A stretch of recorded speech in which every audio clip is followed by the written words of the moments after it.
ایک عمل دیتا ہوں، بہت زندگی میں کام آئے گا ان مبارک گھڑیوں کے حوالے سے. ایک عمل دیتا ہوں اور اس سے بہت فائدہ ہوگا. وہ عمل یہ ہے کہ آپ 2 تسبیح سورۃ فاتحہ کی پڑھیں، اول آخر 3 دفعہ درود شریف، اور سورۃ فاتحہ کی 2 تسبیح پڑھ کے اور اس کا ہدیہ حضور کے گھرانے کو ہدیہ کریں. اور اگر چاہیں تو 2 تسبیح سورۃ اخلاص کی پڑھ لیں، 2 تسبیح سورۃ اخلاص کی، اور اس کا ثواب حضور کے گھرانے کو ہدیہ کریں. اور یہ سورۃ اخلاص کا پڑھا ہوا ہدیہ اللہ کی رحمت سے نوروں میں، برکتوں میں اور اللہ کی رحمتوں میں پہنچتا ہے 100%. اور حضور کے گھرانے کو ہدیہ کریں. اور حضور کے گھرانے میں حضور کی بیویاں، بیٹیاں، داماد، نواسے، نواسیاں، یہ حضور کا گھرانہ ہے. اور اس حضور کے گھرانے میں یہ حسینی قافلہ بھی حضور کا گھرانہ ہے. ان کو ہدیہ کریں حضور کے گھرانے کو، اور جو مراد مانگے اللہ عطا کرتا ہے. اور یہ مسلسل عمل کرتے رہیں. آپ دن کے کسی وقت صبح شام 2 تسبیح سورۃ اخلاص پڑھ لیں، ہر دفعہ بسم اللہ الرحمن الرحیم 7 پڑھیں، اور اول آخر درود پاک پڑھیں، اور پھر یہ تسبیح آپ ان کی خدمت میں ہدیہ کر دیں. آپ کا کوئی مسئلہ ہے، آپ کی کوئی مشکل ہے، آپ کی کوئی پریشانی اور ناممکن ہے، اس مسئلے، مشکل اور پریشانی میں یقیناً آپ کے لیے خیر کی، برکتوں کی اور رحمتوں کی اور خوشیاں خوشحالوں کی راہیں کھلیں گی. بے اولاد ہیں، بے گھر ہیں، بے در ہیں، درد مند ہیں، مریض ہیں، کوئی افاقہ نہیں ہو رہا، جادو، جنات، اثرات، بندشیں، ناکامیاں، مشکلات، راستے بند ہیں، کوئی زندگی کی مشکل ہے جہاں آپ کہتے ہیں کہ بس ہم ٹھہر گئے ہیں اور اس کا حل صرف موت ہے، اس کے علاوہ کوئی راستہ نہیں، تو آپ بہت زیادہ حیرت انگیز یہ وظیفہ اور بہت حیرت انگیز یہ تجربہ پائیں گے اور اس کی برکات پائیں گے. چند دن، چند ہفتے زندگی میں اس کو شامل کریں. میرا تو مشورہ تھا کہ ساری زندگی اس کو اپنی زندگی میں، ساری زندگی اس کو اپنی زندگی میں شامل کر لیں، ساری زندگی اس کو اپنی زندگی میں شامل کر لیں. آپ گمان نہیں کر سکتے کہ آپ کو اس کا نتیجہ، اس کا رزلٹ کیا ملے گا. گمان نہیں کر سکتے، آپ سوچ نہیں سکتے اس کی خیریں آپ کو کیا ملیں گے، اس کی برکتیں آپ کو کیا ملیں گی. میرے پاس اتنے تنگ دست اور پریشان لوگ آئے جو زندگی کی بازیاں ہار چکے تھے اور جو خدا نہ خواستہ خودکشی کا سوچتے تھے اور برے برے خیال آتے تھے. میں نے انہیں کہا کہ 2 تسبیح صبح، 2 تسبیح شام پڑھ لو. اگر صبح شام پڑھ لیں تاثیر بڑھ جائے گی. اور ہاں، ایک چیز اور بھی عرض کروں گا اس شہادت حسین کی نسبت سے، قافلہ حسینی کی برکات کی نسبت سے ایک چیز اور بھی عرض کروں گا. اگر یہی سارا دن پڑھتے رہیں، یعنی 2 تسبیح صبح شام پڑھ لیں اور سارا دن اس کے علاوہ کھلا پڑھتے رہیں، تو اس سے ایک فائدہ اور ہوگا، اور وہ فائدہ یہ ہوگا آپ کو، اور حیرت انگیز فائدہ ہوگا کہ آپ کی تاثیر زیادہ ہوگی، مسائل جلد حل ہوں گے، مشکلیں دور ہوں گی، پریشانیاں دور ہوں گی، اور آپ کو زندگی میں خیر کے موقع زیادہ ملیں گے، ترقیاں اور کامیابیاں بڑھ چڑھ کے ملیں گی. ان ہستیوں نے اللہ سے مانگنا سکھایا ہے، اللہ سے لینا سکھایا ہے، اور اللہ کے خزانے بھرے ہوئے ہیں. ان ہستیوں نے وہ زندگی کا سفر سکھایا ہے.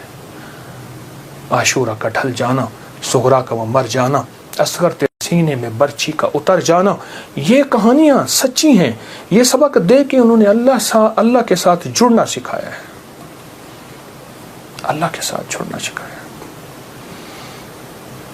اور وہ ایک پیغام دے کر گئے ہیں کہ خیال کرنا، گردش ایام جو بھی آئے، عروج ہو یا زوال ہو، موسم موافق ہو یا نہ موافق ہو، زندگی کے سفر میں اللہ کو نہیں چھوڑنا، اور اس کے راستے نہیں چھوڑنے، اور اس کی سچی راہیں نہیں چھوڑنی، اور وہ سچی منزل نہیں چھوڑنی. روایات میں آتا ہے کہ جس دن واقعہ کربلا ہوا ہے اس دن 3 گھنٹے دعا مانگی حضرت امام حسین نے. 3 گھنٹے دعا مانگی. کس سے مانگی؟ کس سے مانگا؟ کس کو چاہا؟ مانگنا ہے، رونا ہے، گڑ گڑانا ہے. ایک نفل بتاتا ہوں، وہ بہت کمال نفل ہیں. یہ نفل پڑھنے ہیں 9 محرم کی شام کو، اور پھر پڑھنے ہیں 10 محرم کی شام کو۔ 9 محرم کی شام کو مغرب کے بعد رات تک جب آپ کو سہولت ہو، اور 10 محرم کی شام کو مغرب کے بعد رات تک جب آپ کو سہولت ہو۔ 2 رکعت نماز نفل، جس کی پہلی رکعت میں سورۃ الکافرون 11 دفعہ اور دوسری رکعت میں سورۃ اخلاص 11 بار، یہ آپ نے پڑھنا ہے۔ اور پھر اس کے بعد ایک لفظ پڑھنا ہے، یا شہید ہو، یا شہید ہو، یہ 313 بار پڑھنا ہے اور گڑ گڑا کے پڑھنا ہے۔ اور اب تک جتنے بھی شہید ہوئے اللہ کی محبت میں، انبیاء جتنے بھی شہید ہوئے، انبیاء شہید ہوئے، اور اہل البیت، اصحاب رسول، اور خاص طور پہ قافلہ حسین، ان کی شہادتوں اور اللہ کے ہاں ان کی مقبولیت، محبوبیت، اور اللہ کے ہاں ان کی مقبولیت کو سامنے رکھ کے اور اپنے مسائل کا تصور کرنا ہے۔ یہ نفل ان لوگوں کے لیے ہیں، یہ نفل ان لوگوں کے لیے ہیں جو کسی ایسی بیماری میں مبتلا ہیں جس کا تعلق خون سے ہے، دل سے ہے، جگر سے ہے، ان 3 چیزوں سے ہے۔ جگر کی بیماریوں میں سارا ہیپیٹائٹس آ جاتا ہے، سارا یرقان آ جاتا ہے، سارا خون کی کمی، خون کا بننا آ جاتا ہے، اور دل کی بیماریوں میں سارے وساوس، ساری ٹینشن، ساری انزائٹی، سارا اسٹریس، سارا ذہنی کھچاؤ، تناؤ، دباؤ، اور ساری نیند کی کمی، اور دل گھٹا رہنا، ہر وقت پریشان رہنا، یا پھر دل کی بیماریوں میں ہائی بلڈ پریشر ہے، اور پھر اس کے علاوہ دل کے اور بیماری ہیں کہ اسٹینٹ ڈلنے کی ضرورت ہے، بائی پاس کی ضرورت ہے، فلاں فلاں، یہ ساری دل کی بیماریاں۔ اور خون کی بیماریوں میں جلدی بیماریاں، سکن کی بیماریاں، خون گاڑھا ہے، کولیسٹرول ہے، یوریا ہے، اس میں یورک ایسڈ ہے، یہ میں سمجھتا ہوں کہ جسم کی بیماریاں ہی یہی ہیں جتنے میں نے تذکرے کیے ہیں۔ یا شہیدو پڑھیں گے اور ڈوب کے پڑھیں گے 313 دفعہ، سال میں 2 دن ہے سارے۔ اولیاء سے یہ بات ثابت ہے، جو عمل بتاتا ہوں میرے عمل کے ساتھ سند ہوتی ہے، حوالے ہوتے ہیں۔ کوشش ہے، دعویٰ نہیں کرتا کہ میرے ہر عمل کے ساتھ سند ہو، ثبوت ہوں، حوالے ہوں، بغیر حوالوں کے نہیں۔ تو یہ بڑی بڑی اولیاء ہستیوں سے ثابت ہے، اور صدیوں سے یہ سعادت چلی آ رہی ہے۔ اگر آپ یہ عمل کر لیں تو اس عمل سے بہت حیرت انگیز رزلٹ، نتیجے، خیریں اور برکتیں ملیں گی۔ بس صرف 2 دن کا عمل ہے، اور میرا تو مشورہ ہے اس عمل کو پھیلائیں۔ 2 نفل، پہلی رکعت میں سورۃ الکافرون، دوسری میں اخلاص، سلام کے بعد اول آخر 3 دفعہ درود شریف، اور 313 دفعہ یا شہید۔ اب میری طرف توجہ سے دیکھیں کہ یا شہید پڑھنا کیسے ہے۔ ہر دانے کے اوپر ڈوب کے پڑھنا ہے، گڑ گڑا کے پڑھنا ہے، یا شہید ہو۔ اور انبیاء کی شہادت، سارے انبیاء کی شہادت، اور میرے حضور کے صحابہ کے غزوات کی شہادتیں، جتنے غزوات ہوئے ان سب کی شہادتیں، اور آل رسول کی شہادتیں، اور اس کے بعد جتنے بھی اولیاء، صلحاء، اور جتنے بھی اللہ کی راہوں میں شہید ہونے والے، ان کی شہادتیں۔ فرمایا قیامت کا دن ہوگا، شہید کے ہاتھ پہ اس کا سر ہوگا، اور اس سے خون ٹپک رہا ہوگا، اور اللہ جل شانہ پوچھیں گے میرے بندے تو کیا لایا؟ تو وہ سر کی اوپر جو زبان ہوگی وہ بولے گی کہ یا اللہ یہ قربانی لایا ہوں، اور تیری راہوں کے اوپر اور تیرے راستوں میں، میری زندگی میں سب سے قیمتی چیز میری جان تھی، میں نے تیری راہوں میں دے دی۔ اللہ فرمائیں گے فرشتوں کیا تم گواہ ہو؟ میں ہاں یا اللہ ہم گواہ ہیں۔ فرمایا تم سچ کہتے ہو، لے جاؤ، اور جنت کے سارے دروازے پکاریں گے آپ ہماری طرف آئیں، آپ ہمارے پاس آئیں، اور فرمایا وہ مہکتے چہکتے جنت میں داخل ہوں گے۔ شہداء کی اللہ کے ہاں بہت قیمت ہے، شہداء کی قیمت ہے۔ تو آپ جب یہ عمل کریں گے، اس عمل کے ساتھ ایک حیرت انگیز برکتیں ان کی مل جائیں گی، سعادتیں مل جائیں گی۔ اور میں بعض شہداء ایسے ہیں جو قیامت کے دن اکیلے نہیں جائیں گے، وہ ساتھ لے کے جائیں گے۔ حاجی سفارش کرے گا، حدیث میں آتا ہے، مفہوم ہے۔ حافظ قرآن عامل بعامل سفارش کرے گا، آقا کا فرمان ہے صلی اللہ تعالی علیہ وسلم کا، اور شہید سفارش کرے گا، اور بھی بہت سے لوگ سفارش کریں گے۔ تو اس عمل کے کرنے والا شہداء کے ساتھ نسبتیں پاتا ہے۔ اور اس عمل کے کرنے والے کے تعلق شہداء کے ساتھ ہے. اس عمل کو ضرور کیجیے گا اور زندگی کی ترتیب بنا لیں. 9 اور 10 محرم کو اس عمل کو کبھی نہ بھولیے. سحری کا ایسا وقت جس وقت لوگ کھا رہے ہیں، کھانا کھاتے ہوئے پہلے نفل پڑھ لیں، دعائیں قبول ہوتی ہیں. اور جب آپ پریشان ہوں اور آپ کو کسی سٹینڈ پہ کھڑے ہیں، ٹیکسی نہیں مل رہی، گاڑی نہیں مل رہی، جہاز نہیں مل رہا، اور آپ بے چین ہیں، آپ کو سخت بھوک لگی ہے، سخت بے چین ہے، اس وقت صبر کریں، دل ہی میں دعا مانگیں، قبول ہوتی ہے. قبول نہیں ہو رہی، سوچیں دینے والے کی کمی نہیں، میرے لینے میں کمی ہے. بار یہ دعا پڑھتا ہے جو ابھی میں بتا رہا ہوں، جو مانگتا ہے قبول ہوتی ہے. صدیوں سے 14 صدیوں سے زیادہ تجربات کتابوں میں لکھے ہیں.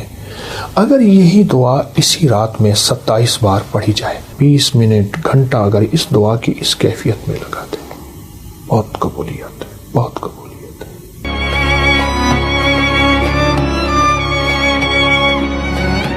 اذان کے بعد دعا قبول ہوتی ہے. اذان اور اقامت کے درمیان جو وقت ہے، اذان اور اقامت کے درمیان جو وقت ہے، یعنی اقامت سے مراد اذان ہوئی، جماعت کھڑی ہوئی، اس وقت جو دعاؤں کو قبول ہوتی ہے. اقامت جب ہو ہوتی ہے اور اس وقت قد قامت الصلاۃ، قد قامت الصلاۃ پڑھیں، دل ہی دل میں مانگیں، دعائیں قبول ہوتی ہیں. فرض نماز کے بعد دعا قبول ہوتی ہے. سحری کا ایسا وقت جس وقت لوگ کھا رہے ہیں، کھانا کھاتے ہوئے پہلے نفل پڑھ لیں، دعائیں قبول ہوتی ہیں. اور افطاری کے وقت ایک دعاؤں قبول ہوتی ہیں، لیکن عمل بھی بتاؤں گا. سورۃ مائدہ کی ایک آیت ہے، اللہم ربنا انزل علینا مائدۃ من السماء تکون لنا عیدا لاولنا وآخرنا وآیۃ منک وارزقنا وانت خیر الرازقین. جو یہ آیت 11 دفعہ پڑھے گا دعائیں قبول ہوں گی. سبحان اللہ. والدین کی دعائیں قبول ہوتی ہیں، کسی مضطر بے چین کی دعا قبول ہوتی ہے. اور جب آپ پریشان ہوں اور آپ کو کسی سٹینڈ پہ کھڑے ہیں، ٹیکسی نہیں مل رہی، گاڑی نہیں مل رہی، جہاز نہیں مل رہا، اور آپ بے چین ہیں، آپ کو سخت بھوک لگی ہے، سخت بے چین ہے، اس وقت صبر کریں، دل ہی میں دعا مانگیں، قبول ہوتی ہے. کیونکہ مضطر بے چین کی دعا قبول ہوتی ہے. سبحان اللہ. اور آپ اگر سمجھتے ہیں کہ ہماری دعائیں قبول نہیں ہو رہی، سوچیں دینے والے کی کمی نہیں، میرے لینے میں کمی ہے. میری کہاں کمی ہے؟ کوئی ایسا گناہ ہے جو میں نہیں چھوڑ رہا، جس کی نحوست مجھے دعاؤں کے سامنے آ کے کھڑی ہو جاتی ہے. کسی کی بد دعا ہے، کسی کی تکلیف ہے، کسی کا ایسا نظام ہے جو میری دعاؤں میں مجھے تکلیف دے رہا ہے، اور میری کوئی خطا ہے. اس لیے فرمایا، میرے حضور فرماتے تھے، میں 70 بار روزانہ استغفار کرتا ہوں. معصوم پاک نبی وہ کہتے ہیں میں توبہ کرتا ہوں. تو ہمیں بھی تو استغفار کرنا چاہیے.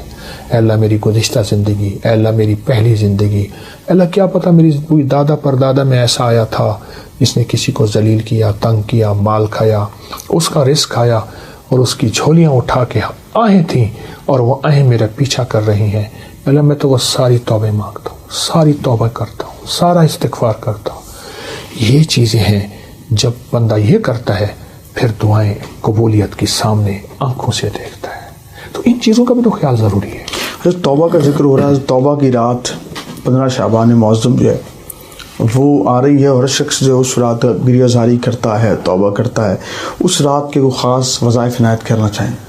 حدیث میں آتا ہے کہ جو بندہ 27 بار یہ دعا پڑھتا ہے جو ابھی میں بتا رہا ہوں، جو مانگتا ہے قبول ہوتی ہے. مجھے کئی لوگوں نے بتایا، میرے پاس کئی تجربات ہیں. اچھا، صدیوں سے 14 صدیوں سے زیادہ تجربات کتابوں میں لکھے ہیں. اگر یہی دعا اسی رات میں 27 بار پڑھی جائے اور گڑ گڑا کے پڑھی جائے، اللہم اغفر لی ولوالدی وللمؤمنین والمؤمنات والمسلمین والمسلمات الاحیاء منہم والاموات. ایک روایت میں پہلے الفاظ ہیں، ایک میں ساتھ یہ بھی جمع ہے، دونوں پڑھ لیں. جو 27 بار اس کو گڑ گڑا کے پڑھے، ڈوب کے پڑھے، پھر دعا مانگے. طریقہ میں بتاتا ہوں. اور پھر اس کے بعد 27 بار پڑھے، پھر دعا مانگتا رہے، پھر 27 بار پڑھے. کوئی آدھا گھنٹہ، 20 منٹ، گھنٹہ اگر اس دعا کی اس کیفیت میں لگا دے، بہت قبولیت ہے، بہت قبولیت ہے.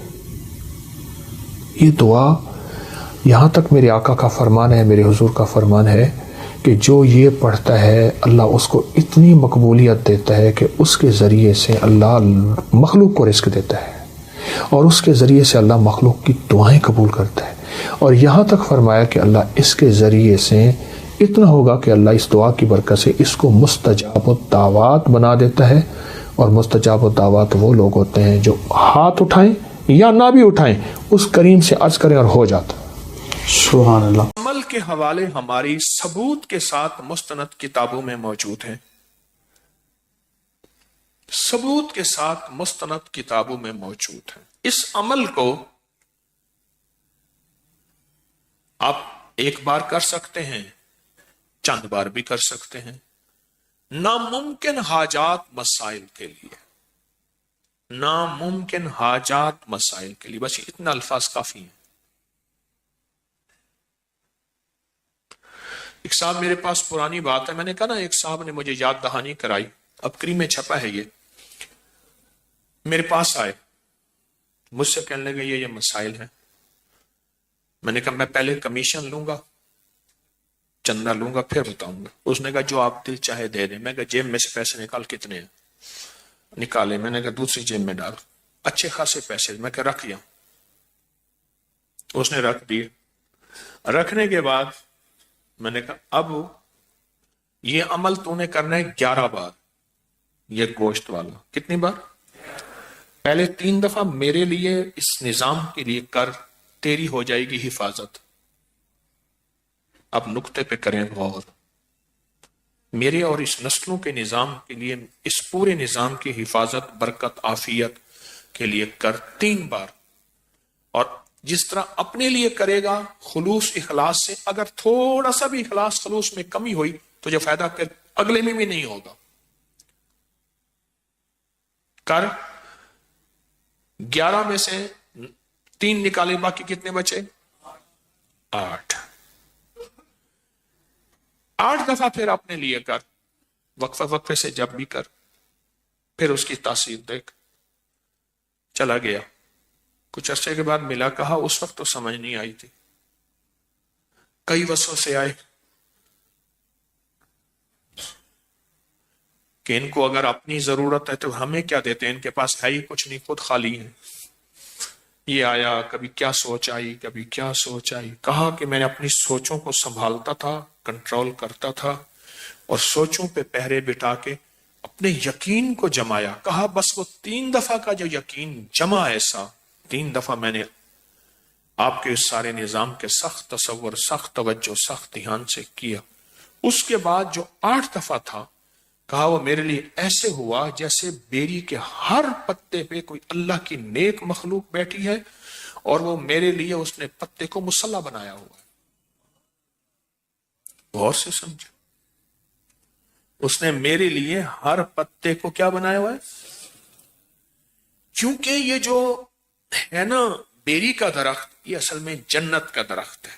بیری کا جو درخت ہے یہ اصل میں جنت کا درخت ہے۔ بیری کا درخت یہ ہے اصل میں جنت کا درخت۔ بس جو جنت کا درخت ہے، بس فرق یہ ہے، حدیث میں آتا ہے، مفہوم ہے، کہ وہاں جو جنت کی بیری ہے اس میں کانٹے نہیں ہوں گے۔ اس نے کہا جی میرے حضور معراج میں جب تشریف لے گئے تو سدرۃ المنتہا تک گئے، وہ آخر جہاں جبریل کے بھی پر جلتے ہیں وہاں بیری کا درخت ہے۔ سدرہ عربی میں بیری کو کہتے ہیں، سدرہ عربی میں بیری کو کہتے ہیں۔ سدرۃ المنتہا تک تشریف لے گئے، آپ نے یہ لفظ سنا ہوگا، ساری عمر سنا، تو سدرہ بیری کو کہتے ہیں، سدرہ بیری کو کہتے ہیں۔ تو کہا کہ مجھے محسوس ہوا کہ بیری کے ہر پتے پہ اللہ کی کوئی مخلوق ہے۔ ہماری مستند کتابوں میں لکھا ہے کہ بیری کے ہر درخت پہ جنات رہتے ہیں، اور بیری کا درخت واحد بیری کا درخت ہے جہاں نیک اور صالحین جنات رہتے ہیں، کالے جنات رہ ہی نہیں سکتے۔ اور اگر کسی کو بیری کے درخت سے جنات سے وحشت آئی ہے تو سمجھ لیں اس نے کوئی کمی کوتاہی کی ہے ان کو تنگ کرنے کی، تو اس لیے وہاں سے کوئی ہوا ہے، ورنہ اللہ کے نیک بندے تکلیف نہیں دیتے، راحت دیتے ہیں. اللہ کے نیک بندے تکلیف نہیں دیتے، کیا دیتے ہیں؟ راحت دیتے ہیں. ایک ابکری میں ایک عمل چھپا تھا، مجھے ایک صاحب نے اس کی یاد دہانی کرائی. اچھا کیا کہ 1.25 کلو بڑا گوشت لے کر اسے بیری کے درخت کے ساتھ باندھ دیں. کبھی کسی نے پڑھا؟ ہاں جی. 1.25 کلو بڑا گوشت چھوٹی چھوٹی بوٹیاں کریں اور ہر بوٹی پہ اللہ الصمد ایک بار پڑھیں. ایک عمل یہ ہے، اور دوسرا یہ ہے کہ ہر بوٹی کے اوپر ایک بار سورت قل ہو اللہ پڑھیں تو اللہ الصمد بھی آ جائے گی اور پوری سورت بھی آ جائے گی. اور اس کو صاف ستھرے کپڑے میں بیری کے درخت میں ایسی جگہ جہاں کوئی ویرانہ ہو یا گھر میں کہیں بھی بیری کے درخت کے ساتھ باندھ دیں. اس کو پرندے وغیرہ کھا جائیں گے. یہ عمل ایک بار کریں یا چند بار کریں، جو مرادیں پوری نہ ہوتی ہو جائیں گی. آپ نے کبھی سنا پڑھا؟ بتائیں. کبھی سنا ہو، کہیں پڑھا ہو؟ ایک بات بتاؤ، یہ عمل گوشت والا اگر اس کی 101 بوٹی کر لیں، کتنا؟ چھوٹی چھوٹی باریک 101 بوٹی کر لیں. 1.25 کلو گوشت نہیں ملتا، 1.25 پاؤ لے لیں، جتنی حسب توفیق ہے. نہیں ملتا 1.25 پاؤ لے لیں. اور اس کی 101 چھوٹی بڑا گوشت ہونا چاہیے. گائے کا ہو تو بہتر ہے، بغیر ہڈی کے. 101 بوٹی کر لیں. اس بوٹی کے اوپر ہر بوٹی پہ ایک دفعہ سورت قل اللہ پڑھ لیں. کون سا مشکل ہے؟ رکھتے جائیں، پڑھتے جائیں، رکھتے جائیں، پڑھتے جائیں، رکھتے جائیں. اس کو کسی صاف کپڑے میں لے کے درخت سے باندھ دیں، اور ہو بیری کا درخت. اور ایسا بیری کا درخت ہو جہاں زیادہ لوگوں کا آنا جانا نہ ہو تو بہتر ہے. یہاں زیادہ آنا جانا نہ ہو تو بہتر ہے.